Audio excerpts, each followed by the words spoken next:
ഇതെന്താണെന്ന് മനസ്സിലായല്ലോ, ഭീകരന്റെ വാസസ്ഥലം. അത് ഈ ചാനലിലെ ഒരു പസിലാണ്. ആ പസില് കണ്ടവർക്ക് വേണ്ടിയാണ് ഇതൊന്നുകൂടി അതിന്റെ അവസാന ഭാഗം ഒന്ന് ക്ലിയർ ആക്കാൻ വേണ്ടി. അതിന്റെ അവസാന ഭാഗം എന്തായിരുന്നു? അത് ഇതാണ്. ഇങ്ങനെ 3 കോളാക്കി തിരിച്ചിട്ടുണ്ട്. 1 മുതൽക്ക് 203, 204, 205 മുതൽക്ക് 258 വരെ. ആദ്യമേ പറയട്ടെ, ആ പസിൽ അതിന്റെ വീഡിയോ കണ്ടതിന് ശേഷം ഇത് കണ്ടാണ് നല്ലത്, അല്ലെങ്കിൽ ഒന്നും മനസ്സിലാവില്ല. ഓക്കെ, അതുകൊണ്ട് ഈ വീഡിയോ കാണുന്നവര് അതിനു മുമ്പ് ആ വീഡിയോ മുഴുവനായി കണ്ടുക. ആ പസിലിന്റെ വീഡിയോ, ഭീകരന്റെ വാസസ്ഥലം എന്ന് തന്നെയാണ് അതിന്റെ പേര്. ഇനി അതിന്റെ കോംപ്ലിക്കേഷൻ എന്താണെന്ന് വെച്ചാല്, ഇപ്പൊ ഈ 3 കാര്യം എന്താണെന്ന് ആ വീഡിയോ കണ്ടവർക്ക് അറിയാം. 1 മുതൽക്ക് 203 വരെ എന്ന് പറഞ്ഞാൽ ഭീകരൻ താമസിച്ച ആ വീടിന്റെ നമ്പറിന് തൊട്ട് താഴെയുള്ള നമ്പറാണ് 1 മുതൽക്ക് 203 വരെ. ആകെ വീടുകൾ ആ ഗ്രാമത്തിലുള്ളത് ആകെ വീടുകൾ 288 ആണ്. അപ്പൊ 204 ശേഷം 205 മുതൽക്ക് 258 വരെ വരുന്നുണ്ട്. അതിൽ പറഞ്ഞ പ്രധാനപ്പെട്ട ഒരു കാര്യം എന്താണ്? ഇതിന് തൊട്ടു താഴെയുള്ള സംഖ്യകളുടെ തുകയും ഇതിന് ശേഷമുള്ള സംഖ്യകളുടെ തുകയും തുല്യമാണ്. ഈ തുക സമാന്തര ശ്രേണികളാണ്. ആ സൂത്രവാക്യം അനുസരിച്ചാണ്. അതെന്താണ്? ആദ്യ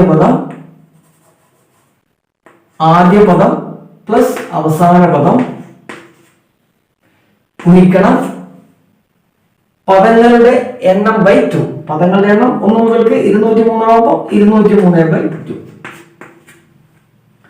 അതായത് 1 പ്ലസ് 203 204 ഗുണിക്കണം 203/2.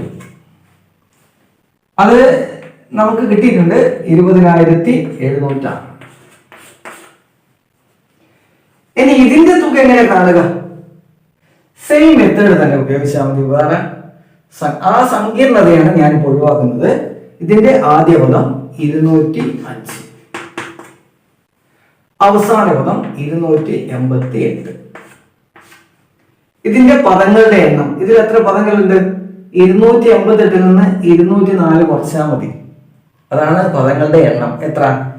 84/2. അപ്പൊ ഇതാണ് അതിലെ ഈ പദങ്ങളുടെ തുക കാണലാണ് അത്യാവശ്യം നമ്മൾ ഒന്ന് ബുദ്ധിമുട്ടിയത്. അതങ്ങനെയും ചെയ്യേണ്ടില്ല. ഇത് രണ്ടും കൂടെ കൂട്ടുക. എന്നിട്ട് ആ പദങ്ങൾ എന്ന് പറയുന്നത് 84 ആണ്. അത് 258 നിന്ന് 204 കുറച്ചാൽ മതി. എന്ത് വരും? 493 ഗുണിക്കണം 84 പകുതി 47. അതായത് അത് 20,700 ആണ്. അപ്പൊ ഇത് രണ്ടും തുല്യമാണ്. അപ്പൊ ഭീകരന്റെ സ്ഥലം, വാസസ്ഥലം നമ്പർ 204, ആകെ വീടുകൾ 288. അത്രയേ ഉള്ളൂ.